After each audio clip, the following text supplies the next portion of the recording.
Have you ever felt that the kinder you are, the less respect people have for you? That the more you try to please, the more others ignore you, test you, use you? Maybe you can't put it into words, but you feel it in your body, in the tension of swallowing a response you wanted to give, in the discomfort of realizing that your voice is not heard, in the frustration of seeing manipulative, cold, and even cruel people being respected, while you, who just wanted peace, are constantly stepped on. But what if I told you that this is not a coincidence, that there is a logic behind it? A dark, uncomfortable, but true logic. Machiavelli wrote over 500 years ago that it is better to be feared than to be loved when you cannot be both. And however cold or even cruel that may sound, the reality is that the world we live in responds more to fear than to kindness. Not because people are naturally evil, but because the human mind respects boundaries, not promises. It admires strength, not submission. And we are not talking about becoming a tyrant, a manipulator, or a narcissist. We are talking about something much deeper, about understanding that being good is not enough, that being kind without knowing how to impose respect is like bleeding in the ocean. Sooner or later, the sharks will smell it. Maybe you are at that point right now, tired of being ignored, of giving too much, of feeling like you are always in the background. Maybe you are wondering, how can I be respected without becoming someone I hate? How can I show strength without losing my essence? This video is for you. Here, we will unmask the illusion that kindness is enough. We will explore what psychology says about fear, respect, and authority. And with the help of Machiavelli, we will discover how to transform your presence into something that others do not dare to ignore. Because in the real world, those who do not set boundaries are pushed to the abyss. If you are ready to look in the mirror and finally understand why you are treated this way, keep watching. What comes next may change the way you position yourself forever. People do not respect kindness in itself. They respect what it represents when accompanied by strength.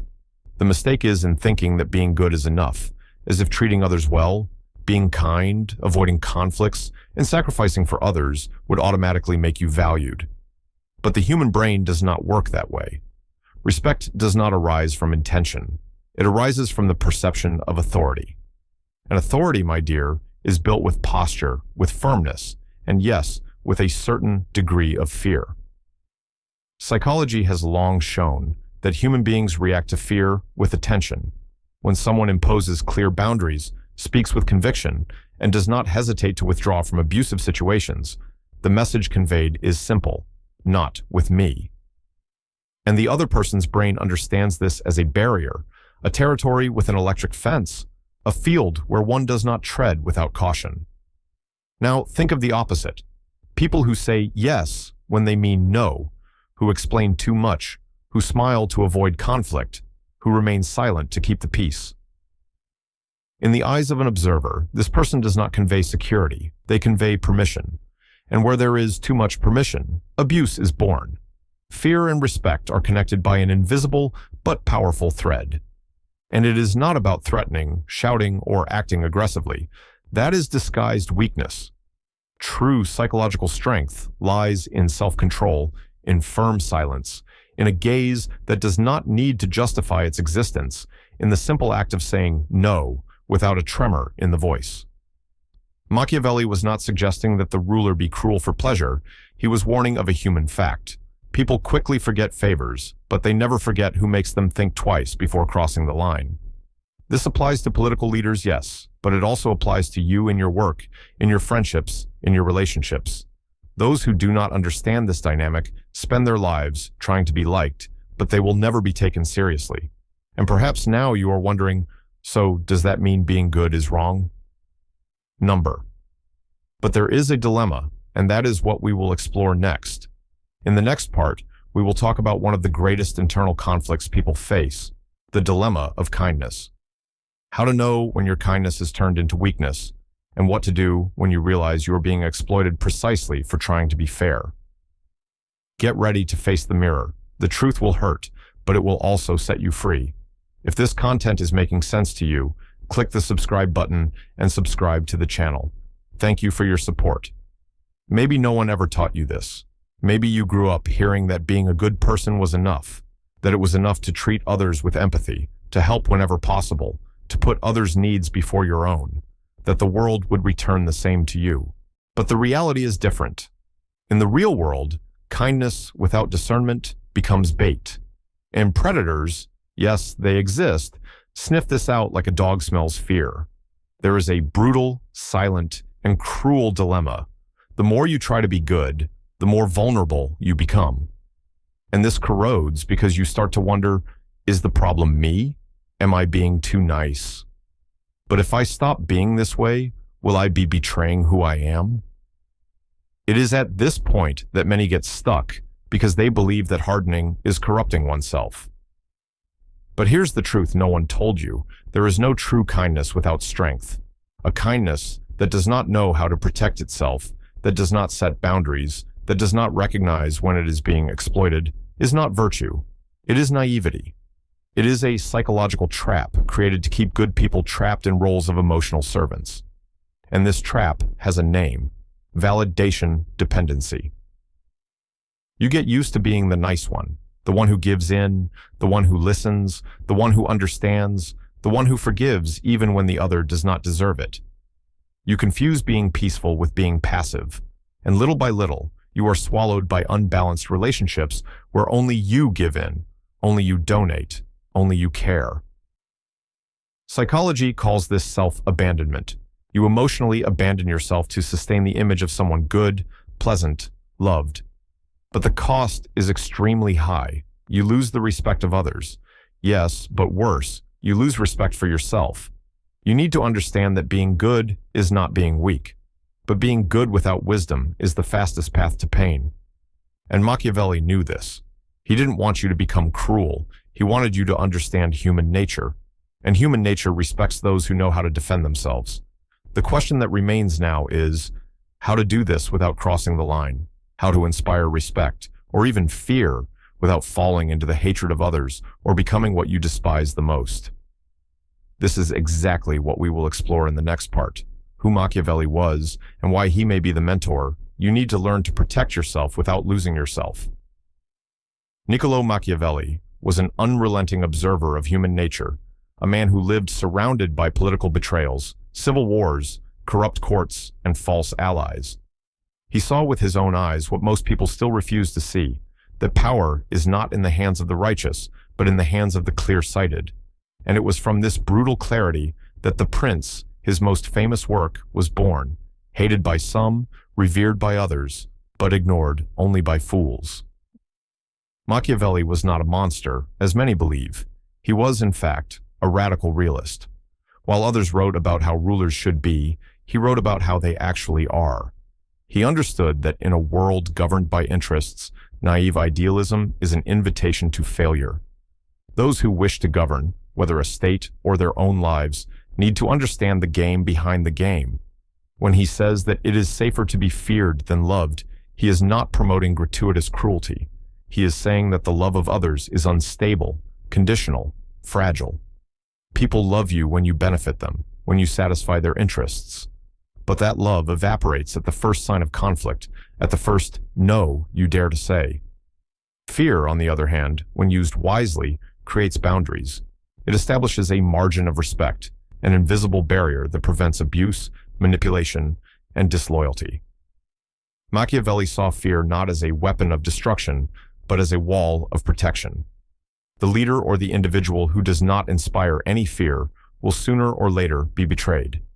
Because without fear, there is no caution, and without caution, human beings reveal their worst selves. He also warned about balance. Fear must be measured, because a ruler who is only feared but hated creates fertile ground for revolts. True power lies in being respected, and respect is built with a precise combination of firmness, strategy, and self-control. Machiavelli advocated for surgical coldness, not unchecked brutality. A leader who is swayed by hatred loses control. A man who commands through fear wisely keeps everyone alert, and no one dares to underestimate him. Now stop and think, how does this apply to your life? Are you governing your own existence, or are you letting others dictate the rules? Have you been the one who sets boundaries, or the one who is tested until losing patience? The answer lies in how you impose yourself. And this is what we will talk about next. How to be feared without being hated. How to build such solid personal authority that people think twice before disrespecting you, not because you shout, but because your presence already commands silence. In the next section, we will delve into the true art of authority. Stay tuned. This is where everything begins to change. There is a vast difference between being feared and being hated, and if you don't know how to walk this fine line, you risk falling into one of the two extremes that destroy any power relationship: passivity, which invites abuse, or tyranny, which generates revolt. True authority lies in balance, and believe me, it is an art that few master. Being feared does not mean being aggressive. It does not mean being violent, shouting, humiliating, or controlling through constant fear. That is not respect, it is terror. And terror always has an expiration date. Sooner or later, it turns against those who imposed it. Machiavelli knew this. He wrote that a ruler must avoid being hated at all costs, because hatred is a silent poison. People can endure fear, but they cannot endure humiliation for long. So the secret lies here. You need to be respected to the point that people do not dare to cross the boundaries you set, but you also need to be fair enough that they do not wish to bring you down behind your back. How does this apply to you? It means acting with clarity, with posture, with coherence. You need to make people understand, without needing to explain, that there is a price for disrespect, that your words carry weight, that your absence is felt, that your presence is not something to be taken for granted. This is not built overnight. It starts with small gestures, saying no firmly, stepping away from toxic conversations without justifying yourself, not repeating explanations to those who have already understood, but insist on testing your limits. It is about claiming your emotional space and making it clear through actions that you will not be shaped by the will of others. Psychology proves it. People who exercise authority silently, without resorting to direct confrontation, generate more respect in the long run. It is the so-called latent power, the kind that is present even when not exercised, the type of power that makes others think twice before acting, not because you intimidate them, but because they know you do not tolerate disrespect. And that is the key to being feared without being hated, showing that you are in control, not of others, but of yourself. Those who master their emotions, their reactions, and their limits with serenity and firmness command more respect than any shout or threat. But what if that is not enough? What if, even trying to assert yourself, you still feel that you are being tested, used, or ignored? This is where we enter the most sensitive territory of all, the psychological, the internal space where patterns of submission, fear of confrontation, and difficulty in establishing real boundaries are born. In the next part, we will dive even deeper. We will explore how your mind and your emotional history may be preventing you from being respected, and, more importantly, how to break this cycle and start building a new identity, stronger, clearer, and unshakable. If what you're hearing resonates with you, you'll find real value in my ebook, Beyond the Shadow. It breaks down Jung's core ideas and gives you tools to understand yourself more deeply. The link is in the pinned comment. Now that you understand the importance of being respected, being firm, and inspiring the right amount of fear, it's time to look within. Because it's not enough to just comprehend all of this intellectually. If deep down you still fear bothering others, disappointing them, or being rejected for asserting yourself, the root of the problem lies within you. And that's where true transformation resides. Many people carry, since childhood, the conditioning to please in order to survive. People who were taught, even if subtly, that they would only be loved if they were nice, who learned that saying no was synonymous with selfishness, that contradicting was impolite, and that disagreeing was a reason for emotional punishment. And the result? Adults who bend over backwards to please, who silence themselves to keep the peace, who accept less than they deserve because they think setting boundaries is a way to lose love. This is psychological poison, an unconscious script that turns you into an emotional slave. And the worst part? The more you repeat this pattern, the more it becomes entrenched. With every yes you say when you want to say no, you send the world the message that your will doesn't matter. Each time you avoid conflict, You allow injustice to grow. With every person you forgive without the other feeling remorse, you validate the abuse. What needs to be clear is that respect starts within you. There is no external authority without internal firmness. You will not inspire respect if you do not respect yourself. You will not set boundaries if you do not believe you deserve to be protected. And no one will take you seriously if you constantly doubt your own worth. The construction of this new identity begins with small decisions, starting to observe where you silence yourself out of fear, in what situations you diminish yourself to fit in, with whom you feel obligated to be someone you are not. One by one, these situations need to be dismantled, not with anger, but with strategy, with presence, with truth. You will notice that as you begin to assert yourself, some people will be bothered. They will call you rude, cold, arrogant. But this is not about you, it's about them not knowing how to control you anymore. Every change in posture destabilizes those who fed off your passivity. And yes, you will lose people along the way, but believe me, it is liberating to lose those who only knew how to exploit you. When you align with your internal truth, the external world responds. People who once ignored you start to listen. Relationships that once drained you either dissolve or transform.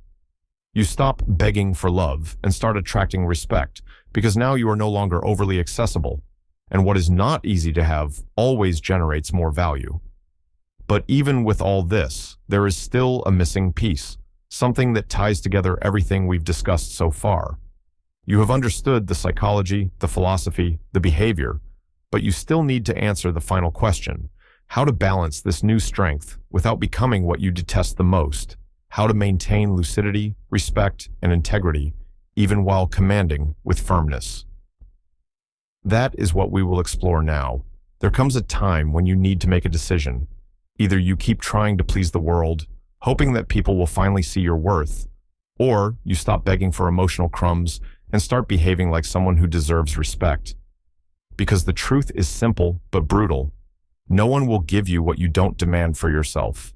You don't need to become cold. You don't need to turn into a tyrant. But you need to learn to stand up for yourself, to raise boundaries like invisible walls, to look into the eyes of those who try to manipulate you, and maintain the firm silence that says, "Not with me, not anymore." That is true strength, the kind that doesn't need to shout, that doesn't show off, but that is felt in the air, in your posture, in your gaze. And this strength begins the moment you stop trying to be loved and start demanding to be respected. Machiavelli understood this centuries ago. He saw that people's love is fickle, conditional, full of hidden interests. But respect, when well built, lasts. It sustains itself. It protects. And that is what you need to seek, not the acceptance of others, but your own inner sovereignty. From the moment you understand that being good is not enough, that your kindness needs a sword and shield, everything changes. You don't become a bitter person, you become a whole person. Someone who gives because they want to, not because they are afraid of losing. Someone who loves deeply, but does not accept being used. Someone who forgives, but does not forget. Someone who knows how to withdraw at the exact moment, and who for that reason is never underestimated again. And now I want to know from you, in what area of your life do you feel you need to start asserting yourself? Work, family, relationships? Write in the comments. Your answer can create space for others to reflect as well. Change begins when we acknowledge where we are being weak. And if this message resonated with you, if any part of this video hit you like a real punch, then you need to keep going. The next video is just as important as this one. Don't skip it. Don't put it off. Because understanding the psychology of respect is just the beginning. The journey is only starting.